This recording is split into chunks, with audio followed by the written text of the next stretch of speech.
Hey guys, so I am here because I want to talk about the Reva mission. It is going to be tweaked slightly. CG has posted about this and addressed it. We don't know if it's happening as of the time of me recording this, which is like midnight on Sunday night. We don't know whether or not it's going to be active for this territory battle that's happening this week, okay? So this is going to depend on whether or not they push the content update into the game. If they do, it probably will be activated. If not, it will most likely be activated in 2 weeks when Territory Battle comes back.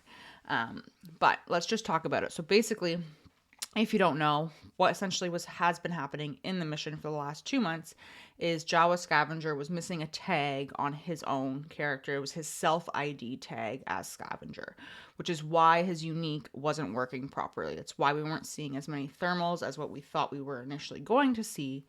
And a lot of us assumed that, maybe this was a different scavenger, or maybe CG wouldn't tweak this because it had been so long since this was found. But they have posted that they do know about this, they're aware about it, and a fix will be coming to basically give him this tag, and they will monitor the results.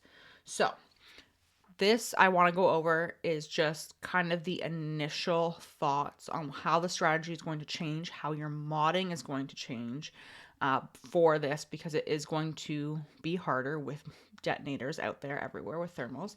So we're going to go over it. Before we jump into it, I'm going to do a couple of disclaimers. One, this was done on a test server of the game with the tag already added to Scavenger to kind of get a look and see what's happening with multiple different runs and what the teams would look like, modding would look like, etc. So whether or not it is the exact same as what CG will do, we won't know until we get into the game. But it does give us a good framework. And then second, all of this is massive credit to CD and Taliana, because they did so much work in the last week or so, just watching this over and over again, gathering the information, gathering the stats, all the data, and formulating a proper strategy and modding that would most likely be successful. So that being said, let's look at everything that's going to affect this mission now, and how it's going to go from there. The first thing that you're going to want to recognize is that operations, not only do they have a huge effect in terms of points for territory battle, but operations for Reva matter. So Felucia and Tatooine, the zone where the Reva mission is, both of those operations affect the Reva mission. So Felucia gives your characters crit damage. So you're basically going to be hitting harder. And on Tatooine, the more operations you fill, you remove stats from that pirate, whether it's him gaining turn meter, him reviving, him being there at all, etc. The more of those that you can fill, the easier this mission is going to be. Based off of the test server, it looks like if you can't fill any of them, that the mission is going to be pretty much next to impossible. So just keep that in mind. However, once you start filling 2, 4, 6, etc., it does seem to get easier and easier. So it is promising in that regard. So that's the first thing to keep in mind. The second thing to keep in mind that we're going to look at right now actually is the hero bonus that is in effect for territory battles. So if you don't know what I'm talking about, I'm going to show you it right now. It's on the forum post. This was from their Road Ahead back in November.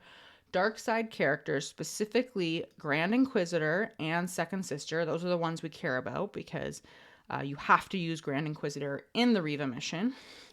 Second Sister is going to be a liability, and this is why. They gain this buff. Even though the mission is in the mixed zone, this is still active. I've seen it on runs. It 100% is a thing. So it's Might of the Empire. Whenever this character uses an ability on their turn, they recover 5% health and protection and deal bonus damage equal to 2% of this character's max health to all enemies. So because they are dealing damage to all enemies, that means you are theoretically hitting every single Jawa that's on the board. Scavenger's unique, which is an 80% chance to apply 2 thermals for 2 turns on your character, is going to proc for every single Jawa you hit. So Grand Inquisitor does a basic, and you're going to have potentially 10, 10 thermals on you, plus the 2 that he is getting for whichever character he basics. This is why Second Sister is a liability here, because even if she does an ability where she doesn't cause damage, so like her special where she stuns, she's going to do AoE damage to the Jawas and inflict so many thermals on yourself that it's not going to be viable, in my opinion and many other people's opinions, to take her. So keep that in mind when you're building your team up for this. If you have her built and you haven't built 8th Brother, you've been using Second Sister instead, you could probably still try it. I wouldn't want to. There's just going to be too many thermals, in my opinion, to make it manageable. So that is the first thing to keep in mind, and why she is not necessarily going to be very good in this mission, in my opinion. So the next things that I want to look at are some of the unique abilities on the characters, because they all kind of, these 4 unique abilities all kind of co-mingle together in a way. And it's going to have a huge effect on the modding strategy. And I want to show you them before we even look into the modding specifically. So the first one that I want to show you is on 5th Brother. It's a new target unique ability. And basically what this says is that at the start of battle, if all of his allies are Inquisitorious, which they're going to be because that's your only option, he has a 100% counter chance. So you're not going to outspeed the Jawas. They are going to go first unless 7th Sister takes her bonus turn, which we will talk about later, but they are going to go first. Jawa is, sometimes he does his AoE, and that's the one that can stun you, right? If you get stunned on 5th Brother, you're kind of screwed. You don't really want that. But if you don't get stunned and 5th Brother counters, he's going to hit Jawa. And the reason why this can be a problem is because of Jawa's unique. So he will either hit Jawa or he won't, because in Jawa's unique here, Ambush Tactics, he gains 6% evasion for each living Jawa ally. So he's going to have 30% evasion because there's 5 of them there. If 5th Brother hits him, 5th Brother gets 2 thermals put on himself. Most likely 1 or 2, depending on what happens with Scavenger's unique proccing there. Or Jawa evades. If this happens, which 30% evasion is decent, 5th Brother is going to do AoE damage to all of the other enemies. And that is because of Grand Inquisitor's unique. So he has this unique here, Compassion Leaves a Trail, which says if an enemy evades an Inquisitorious ally's attack, all other enemies take true damage and dispel Foresight from themselves. Which, dispel Foresight, whatever, that's not the issue. The issue here is the true damage. And because it's an AoE, and he's doing it on all other allies, so you've got theoretically the pirate there that's summoned, plus 4 other Jawas. He counterattacks to Jawa, Jawa evades, AoE damage on 4 other allies, which means you have 4 chances of Scavenger to proc his lovely, beautiful unique that gets the detonators everywhere, and 5th Brother takes a buttload of detonators on, because it's 2 per Jawa, theoretically, if that procs. And then you're now sitting there with detonators already on 5th Brother, and you don't want that. So keep that in mind because of what we're going to recommend for modding, specifically with him in particular. But that all kind of bleeds together. The next one that we want to look at is 7th Sister's unique ability. So her unique ability, this is in her Patience one. It basically just says that whenever another ally is critically hit by an enemy, this character has a 20% chance to gain 100% turn meter limit once per turn. So this is why sometimes you see 7th Sister jump out ahead in the run with her turn meter because somebody's been critically hit. It's procced her turn meter gain here on her unique, and she gets to go first. We want to kind of stop this from happening. And I will get into why we will when we go over the strategy. But if we can minimize this happening, it makes things a little bit more favorable for the RNG, for your open, for the whole strategy in general, and just to kind of survive while these detonators are going off on you or being applied on you. So that is all of the uniques that we want to look at right now. Let's look at the modding, which again goes back to their uniques and why we want to do this. And then we can talk about the turn order and strategy, etc. Okay, so arrows.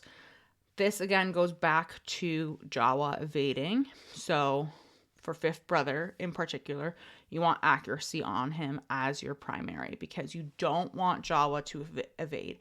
It is much better if he is going to counter, which he will. He's got a 100% counter chance. It is much better for him to take 2 thermals on instead of 8 or 6 or however many more. So you want to just mitigate the chance of Jawa evading the attack and him doing damage to everybody else in that case. Everyone else here is going to get a crit avoid arrow. And that goes back to Seven Sisters unique. So remember, she's got a 20% chance to gain 100% turn meter if any of her allies are critically hit. So you want crit avoidance on them because you don't want her gaining that turn meter. We really want Chief Nebbit to go first before her. We want him to taunt if possible. And putting crit avoid on them is going to hopefully help with that. The only reason why it's not being suggested on Fifth Brother right now is because it is much more important for him to land that hit on Jawa than necessarily avoid getting critically hit on the open. So it's kind of the lesser of two evils, really, to be honest with you. His mastery is accuracy. So the higher relic your Fifth Brother is, the less likely that you will need an accuracy arrow. And you could potentially play with the option of having crit avoid. But if you're going in with relic 7, which is the minimum that you need, you really are going to want accuracy on him instead of crit avoidance. So keep that in mind when you're building out your mod sets. Now, in terms of mod sets, you really want speed, defense, offense. Tenacity is kind of a wash here, but just because their potency is so high on the Jawas that it doesn't necessarily make a ton of sense to chase tenacity. Potency isn't going to help you a ton, but if you have to break a set kind of thing, it's not the end of the world.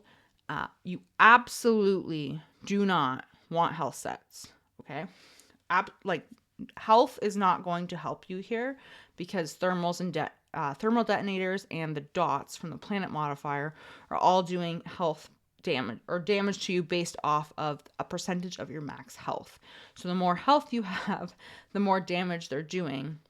And they obviously have to chew through your protection first before they can get to your health pool while they're doing that damage. So if you can make it so that they're only hitting for 5,000 damage or 8,000 damage, and that's eating into your protection pool versus them hitting for 15,000 that eats into your protection pool. You want that to be the option. So absolutely no health sets, no health primaries. You don't want health secondaries.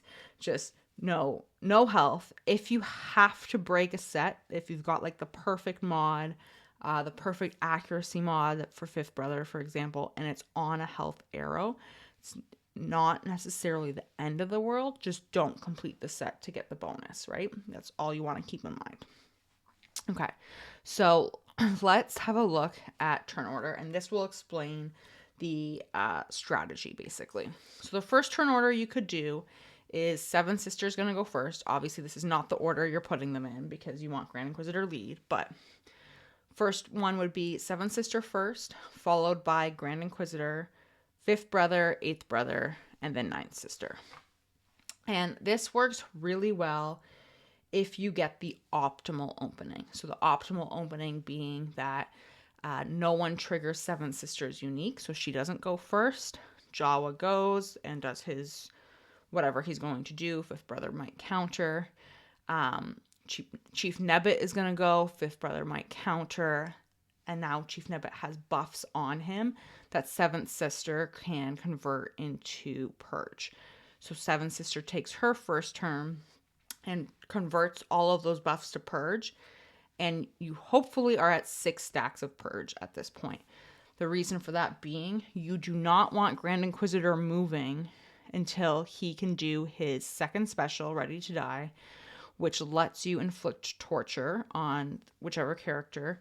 But you want to do it on the character with 6 stacks, which is going to be Chief Nebbit.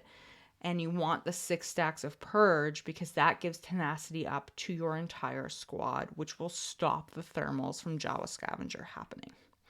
So again, this works really well if you have the optimal opening. If you don't have the optimal opening, it is not going to work. It's going to be a lot dicier. You might get through it. It really honestly depends on how the whole thing plays out. But what essentially will end up happening is if for whatever reason you don't get to 6 stacks of Purge, so say Seventh Sister jumps out ahead of Nebbit in this example, Grand Inquisitor is going to go. And you now you don't have 6 stacks of Purge. So you're not going to get tenacity up on everyone, which means you're not going to use your second special to get torture. So you have to basic. So if you basic Nebbit, you are going to do AoE damage to everyone else because of the hero bonus from Territory Battle. Seventh Sister is going to assist. If Nebbit had more than 3 stacks of Purge, you're going to basic again because of Grand Inquisitor's kit. And so 2 basics is 2 instances of AoE damage on everyone. So you're looking at getting potentially 14 to 16 thermals on Grand Inquisitor. Because Seven Sisters assisted him, she's also gaining those thermals.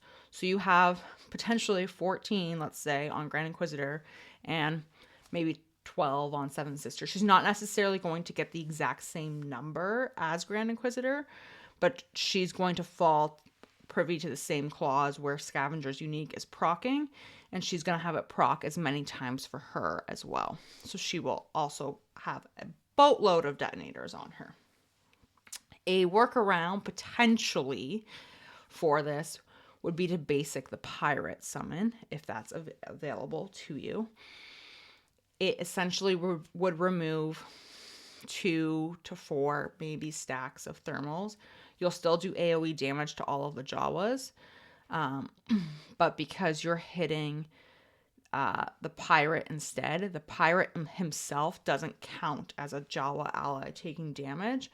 So you're only having it trigger for the 5 Jawas. So potentially 10 on Grand Inquisitor instead of 14 or 16 or however many. And then when Seven Sister assists, again, it's only on the pirate. So she's not gaining the 2 from assisting on a Jawa ally. And then same kind of idea. Not ideal though.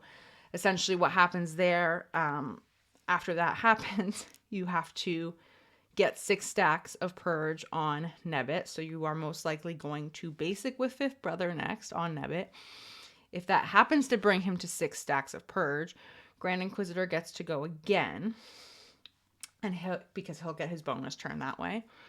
And you will get to inflict torture. However, if the detonators explode, depending on how many you have on him, he may or may not survive.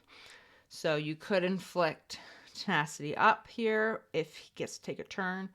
The other danger here as well is whether or not he would survive long enough to get to the cleanse now, because you're also dealing with the dots. You can't forget that either.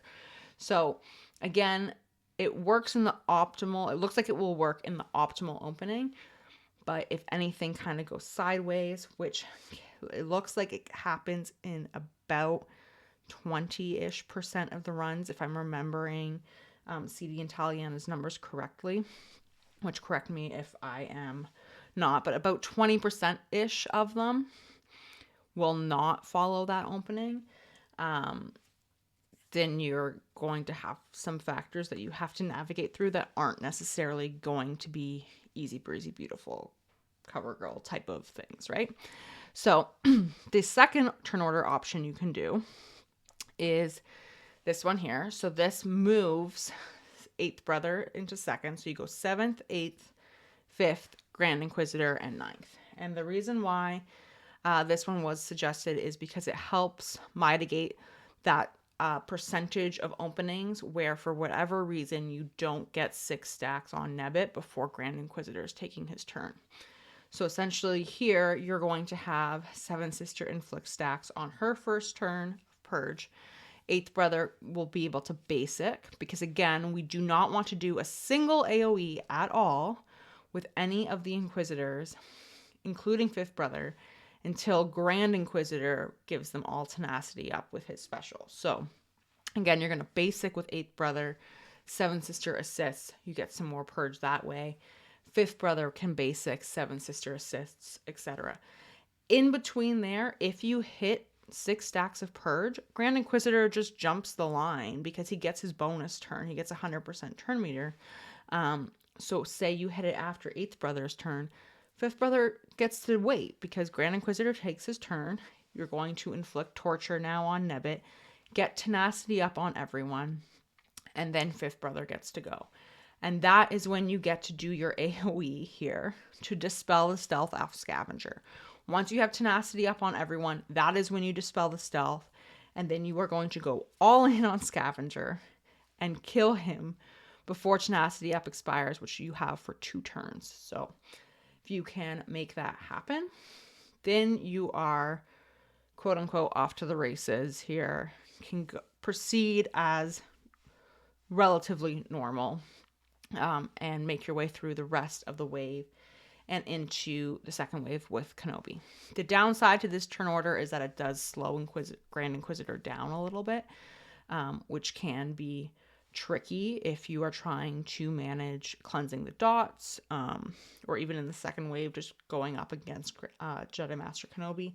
So that is something to keep in mind, but it seems like more of a fail-safe option in terms of if the opening goes sideways for you with the purge, so that you're not sitting there with a ton of thermal detonators on yourself or on 5th or on 7th. Because if you lose Grand Inquisitor or 7th Sister, it kind of seems like it's not going to work. So things to keep in mind, just in terms of moving forward with the changes. Again, like I said, all of this was on a test server, so it may be exactly the same as what CG does, and it might be slightly different, but it gives us a really good framework to work off of, and hopefully it's helpful and you can just kind of take the information and work with it this week if the update goes live. The other thing that I will stress is just to double check that the update has gone live before you go into the mission, because if it has, obviously you're going to see it right away. If it hasn't, it's going to be the exact same, theoretically, as the last couple of territory battles where it is not active and you can just proceed how you were beforehand. So again, hopefully that's helpful. I will post a link down below in the description to all of this information, which you can find on the Rise of the Empire Territory Battle server. And that will hopefully have a lot of collaboration happening on it as well once we get some more information and once the mission is actually live. All right, guys, thanks for watching.